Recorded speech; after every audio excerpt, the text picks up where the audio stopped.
The International Criminal Court, ICC, has delivered its first verdict in 10 years against Thomas Lubanga, an African from the Democratic Republic of Congo, accused of war crimes for conscripting children under the age of 15 to participate in hostilities in the Congo.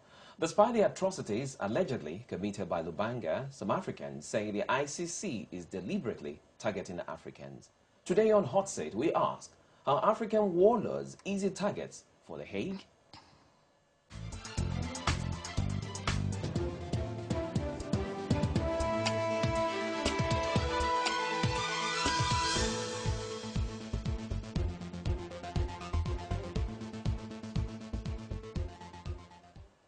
Good evening and welcome to Hot Seat. The African proverb today comes from Kenya, which says, do not follow a person who is running away. Last week's ICC verdict on Congolese warlord Thomas Lubanga happened to have coincided with the release of an online video highlighting war crimes in northern Uganda and parts of Sudan by the Lord's Resistance Army LRA rebel leader Joseph Kony.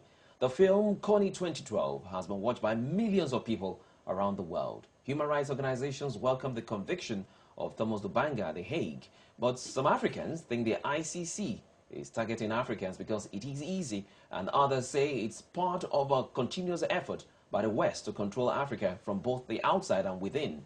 Meanwhile, the question on why the U.S. jurisdictions are exempted from the ICC is increasingly being asked. Joining me on Hot Seat tonight are Whitney Brown, Senior Director of International Law and Policy at the International Secretariat of Amnesty International.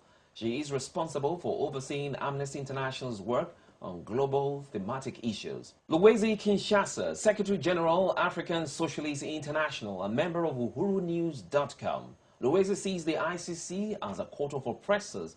He thinks Lubanga's verdict is hypocritical because Presidents Paul Kagame of Rwanda and Museveni of Uganda should be brought forward to The Hague. He also argues that the Africans will never get any justice at The Hague, with all the big players such as former British Prime Minister Tony Blair and U.S. generals yet to be brought to justice at the ICC. Dr. Mary Abigaba Poche is a lecturer and academic registrar at Teesside University and Pinnacle International College. Her research on democratization of post-independence Uganda under a no-party system argues that post-conflict Africa presents contextual challenges to democratization quite different from those experienced in Western Europe and Latin America. She says Uganda's situation has gone on for too long, with people being displaced for 20 years by warlords. She also agrees Africans are easy targets by the ICC, but does not agree with her views by some Africans that the ICC is not being fair.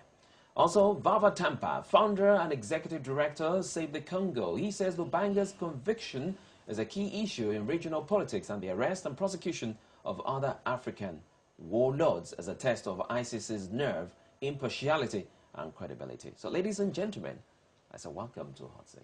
Thank you. Okay, let's start with Luwezi. You say the ICC is a court of oppressors. What's that? First of all, thank you for having us here.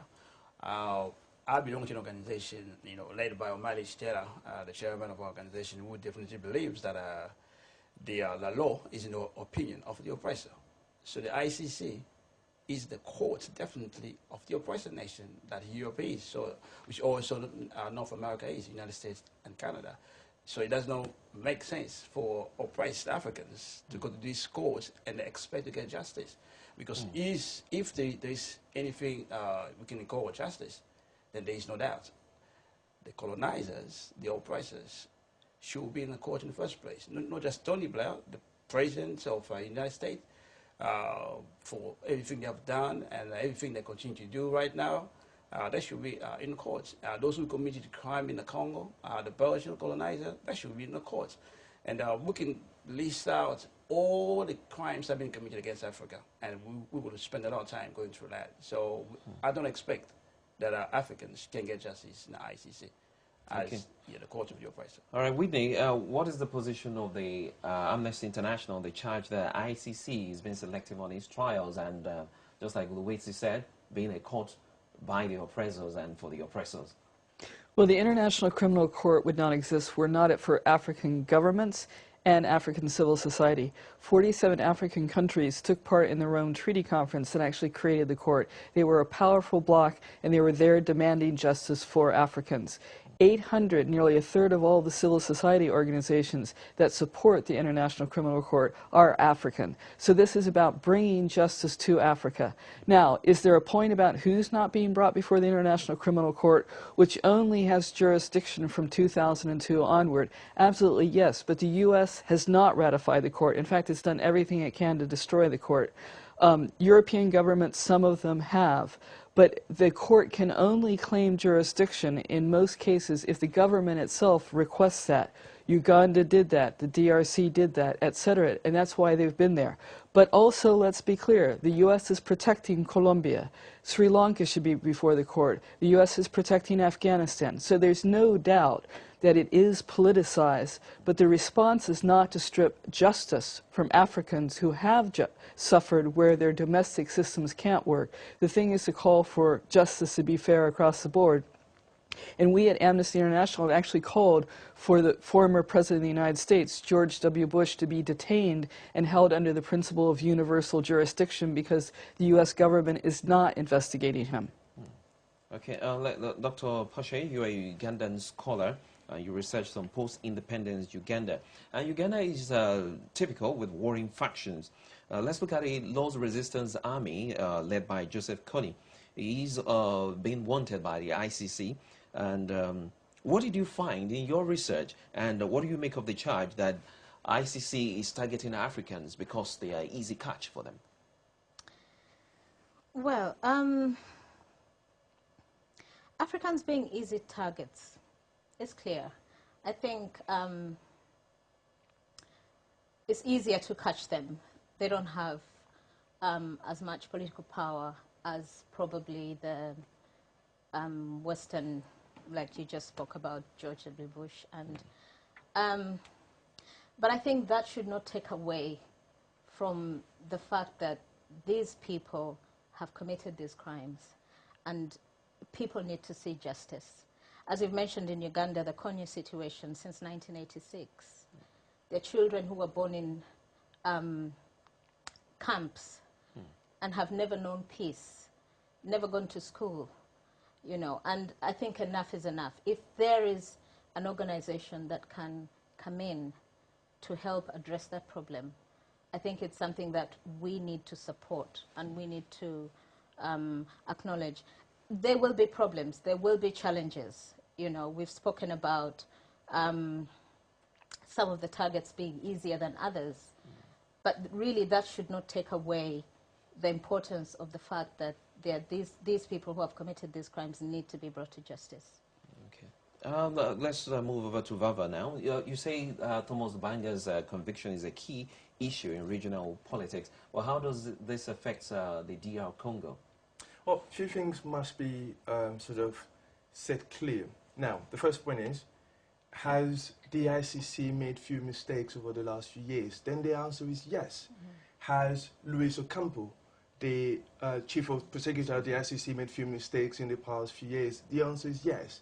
However, the fact is, I believe almost every African and every African NGOs support the ICC. Now, there has been an argument that Africans have been targeted. The simple fact is, the kind of crimes that had taken place in Darfur has not taken place in any other continent. The scale of the crisis in Congo, the raping of women in Congo, the scandalous consequence of that crisis has not happened in any other continent. So it's only right, the way I see it, that those who commit those crimes, whether they're Africans or not, should be targeted. And now at the moment, in my country, where we have a humanitarian crisis, and we have a president who has been promoting warlords to, supreme position within the army and the politics of the country, the ICC seems to be the only way possible, the only means of getting some justice. Now, in regard to your question, yes, this would have a massive effect on the politics of the regions. Now, Thomas Lubanga was created in 2000 by Uganda, by President Museveni of Uganda. And then in 2002, Thomas Lubanga switched. He became a supporter of Paul Kagame and began receiving support, money and ammunition from the likes of James Kabarebe, who is now the defense minister of Rwanda. Now, the fact is, Thomas Lubanga would not have committed the crimes he has been convicted of without the support of Uganda, of Rwanda. And in that sense, it only makes sense that those who supported him, those who made it possible for him to commit those crimes, should also be brought to justice. Now, there's always a first time in every single thing. Now, Thomas Wong has been brought to justice. Let's see if he'll be brought to justice next. Okay, let me talk to Whitney. He was talking about Kagame and Museveni. What is the Amnesty International doing to make sure that they are brought to justice as well? Well, of course, we do a lot of investigations into human rights and humanitarian law violations. And I do want to point out that the International Criminal Court has issued arrest warrants for two sitting heads of state, for President Bashir of Sudan and for Gaddafi when he was the head of Libya, who, of course, has since died. So the court has demonstrated, and I want to agree, it's made a lot of mistakes. There have been a lot of mistakes made. But they have shown that they are willing to do investigations and issue arrest warrants for heads of state. And it's actually the president of Sudan who's being protected by other heads of state. And I also want to make a point that we called for Bush to be arrested when he traveled to Africa. He went to 3 African countries, and we called on those African countries to do the arrests, which they could have done. Politically difficult, but they could have surrendered him to a place that wanted to exercise the universal jurisdiction. So he travels freely. Bashir's world is getting smaller. There are countries he can't go to because he knows he will be arrested. But we need all governments that care about justice to be willing to arrest somebody when they come into their jurisdiction if there's an arrest warrant or a credible indictment. Okay, Louise, I want to talk to you about your submission about the ICC being a court of oppressors. But just like Winnie just told us, President Bush was in Zambia and some other countries recently. These countries are African countries. Why didn't they pick him up if you're really a Pan-Africanist to the core, believing that these people are bigger? Yeah, I'm not Pan-Africanist, by the way. I'm African internationalist. There's a difference. But what I want to say that the African states are simply extensions of European and North American states. There is no such thing as African people state. The state we have are being inherited from colonialism, which means basically the colonizer handed over the apparatus of oppression to a group of Africans, a minority of Africans, bureaucrats and compradors, people like that, who have become administrators of those states on behalf of the colonial powers, which basically means that George Bush doesn't expect to be arrested in Africa because he knows that those states represent the interests of American rulers. And also, it's really important for us to know that the ICC, when they get requests from Museveni or Kabila to investigate crimes, what they call crimes basically, is under pressure basically from their bosses basically, that this is what you should do. We have to be absolutely clear. The ICC will never prosecute the rulers of Europe and North America. Is a tool basically to forward the interests of Europe. It's quite clear. And Europe is one power that basically is funding the ICC. It's absolutely clear. If Africans want to see justice, we have to come with our own state power, which has to be an African nation state power, not as Ghana or Congo or Nigeria. It will not work. But as an African nation, we have to come with our own power. And this is one of the objectives of any democratic movement in Africa, is to get justice for Africa, for all the crimes from slavery to present day. It doesn't matter if the ICC says that they can't prosecute anything that goes behind July 2002. It doesn't matter. When you've got power, you can define what the issue is. And Africa has to have power. Okay, before I allow Vava to come in, I just want to ask a very simple question. Yeah. Does it mean that you are justifying why these warlords should exist in Africa? Because you kept looking back at the slave trade and what Europe has done to Africa. Not at all. The only thing I'm saying that everything the ICC is doing, or what the US with the video about Joseph Kony are doing, is to forward their own interests. They don't care about justice for Africans, because if there is such thing as justice, Thomas Lubanga is not the only one, as Vava said. It's been organized by Museveni, and Museveni represents what is the Ugandan army? It's a mercenary army on the behalf of a U.S. government. What is Rwandan army? It's a mercenary army on the behalf of U.S. government. And the Tutsi-Hutu genocide, that was France and U.S. fighting for control of Africa. That was a proxy war. So you can't just blame the two leaders of the Hutu and Tutsis. You must go to the sources. So the French government is responsible, just as the U.S. government are also responsible.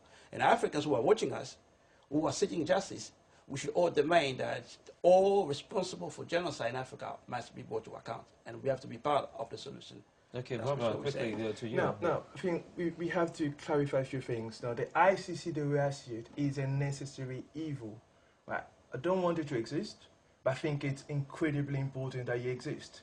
Now, in regard to the crimes, now we have to be focused. At the moment, my concern as a Congolese guy is to see justice for crimes that have been committed since 1998, since Rwanda invaded Congo in 1998.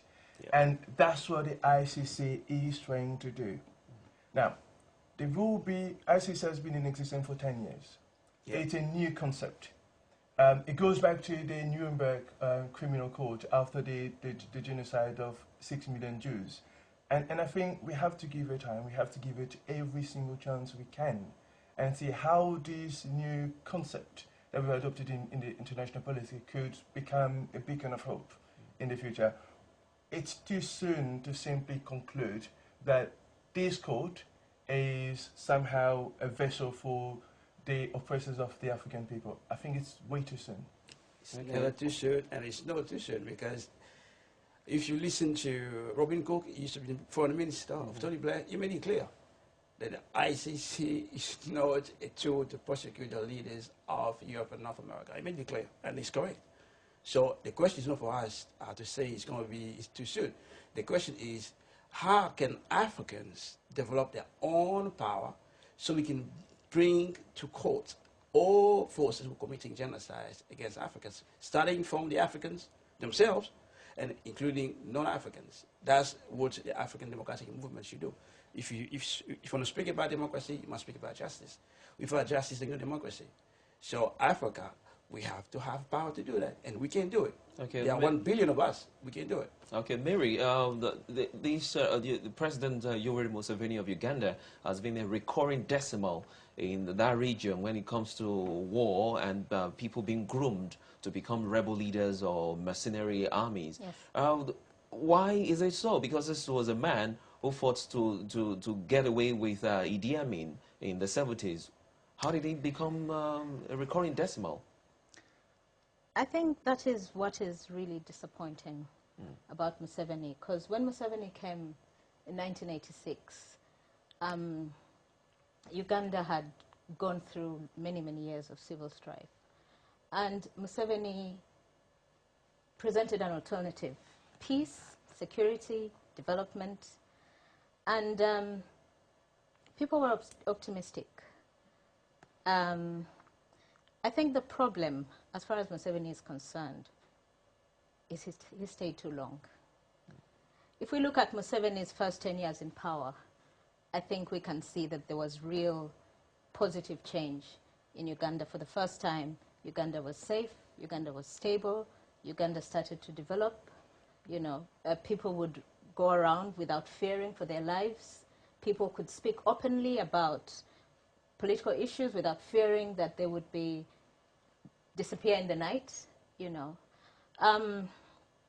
But I think the longer he remained in power, I guess he started looking for ways of finding ways to remain in power and also to find people around him to support him.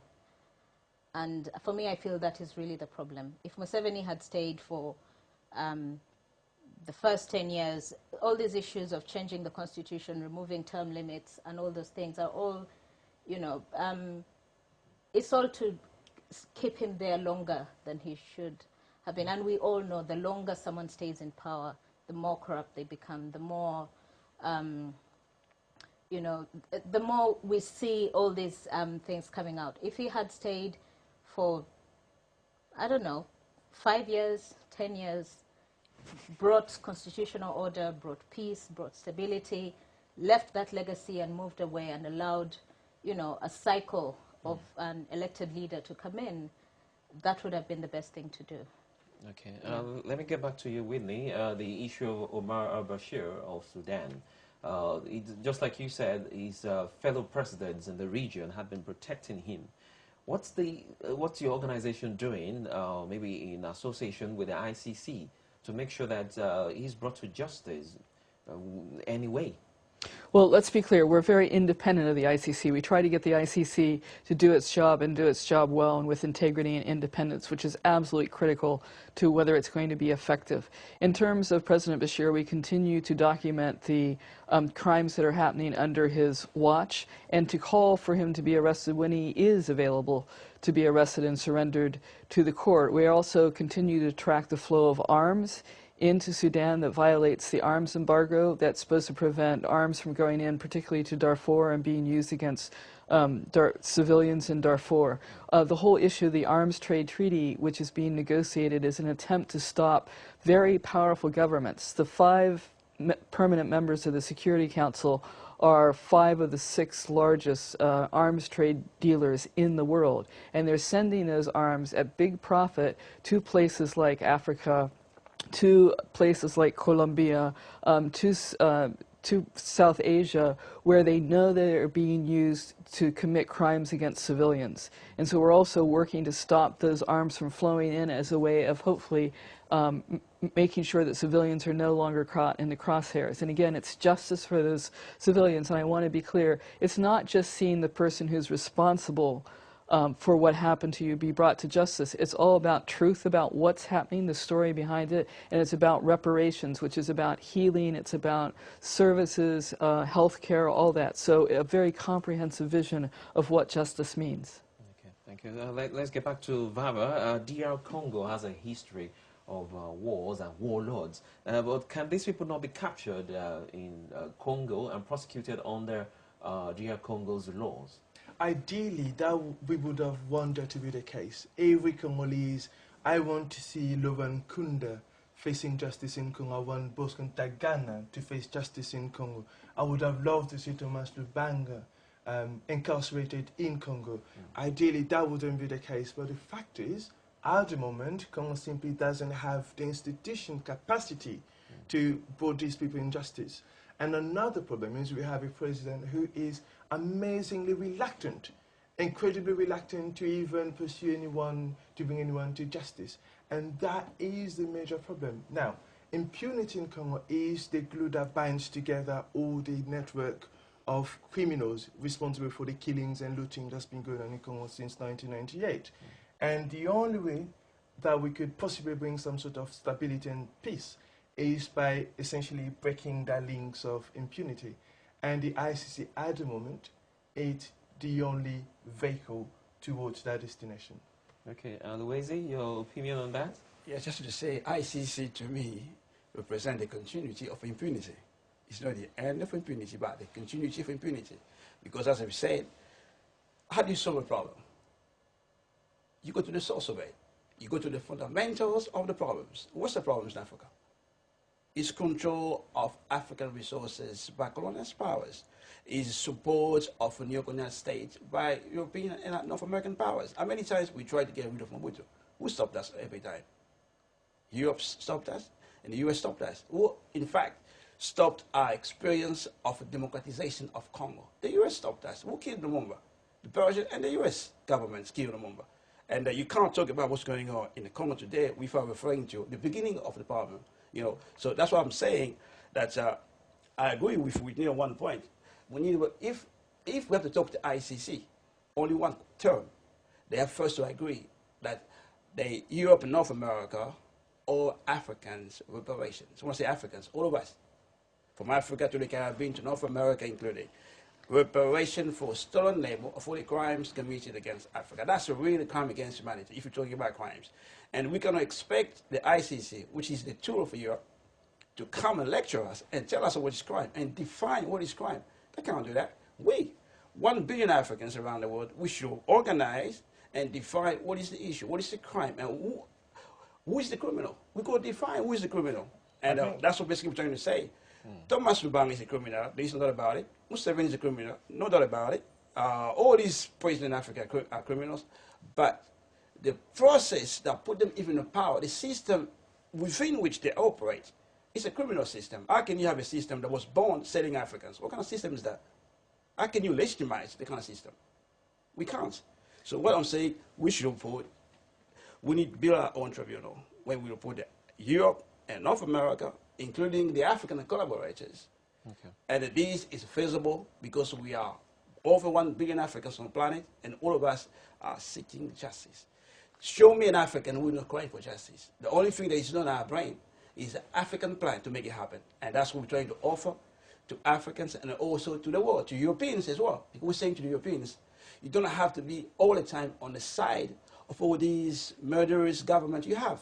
The US government, the European government. We're trying Europeans, you can be on the right side of history, on the right side of humanity. Be with the oppressed Africans, and then we can make it happen too. That's what we're saying. Can I quickly? Okay, now, yeah, I'll get back to the first thing is we need to be absolutely clear on this point. The irony of what my brother is talking about is that the first call to establish an international criminal court was actually for the Congo in the 20th century.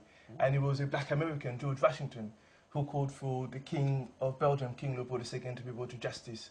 That was the first thing. Now, he mentioned also the issue of slavery and so forth. Now, this is arguably the greatest humanitarian catastrophe against the people on the planet. And my view has always been and remains, that there isn't a sum of money in the world that could possibly be used as reparation to the loss of African lives and this enslavement to African at home and in abroad. To me, the argument is probably simply a matter of public recognitions, an apology to the Africans of today, of the past and the future for crimes against humanity in the past is a way forward. We don't need the sum of money. Let's be absolutely clear on that point. The second point is the ICC. I mean, we know for a fact that a Bosnian war criminal, a former Bosnian president, has been brought to justice. He's a white European. He's been brought to justice. Another point is, which I think you've kept out of your argument, is the kind of crimes that has been prosecuted by the ICC. The Africans who are in the ICC, no one in the world has committed the crimes that Thomas Lubanga has committed in Congo. That is a fact. No one in the world has committed the crimes that Jean-Pierre Bemba had committed. That is a fact. No one equally has committed the crimes that German Katanga had committed anywhere else in the world. So these are crimes of another degree, another level. And it's only right that these people, when they commit these crimes, are held accountable, that the world unite as a single body and say, and you will not commit these crimes and live peacefully. Again, I know not everyone has been brought to justice. There is issues in Sri Lanka and Colombia and many other parts of the world. Let's give it time. Hopefully, everyone responsible for war crimes will be brought to justice. Okay. We'll now go for a break, and when we come back, we'll continue with the debate. If African warlords are easy targets for the Hague, so we'll be asking that question again. So let's go on a break. It's still Hot Seat.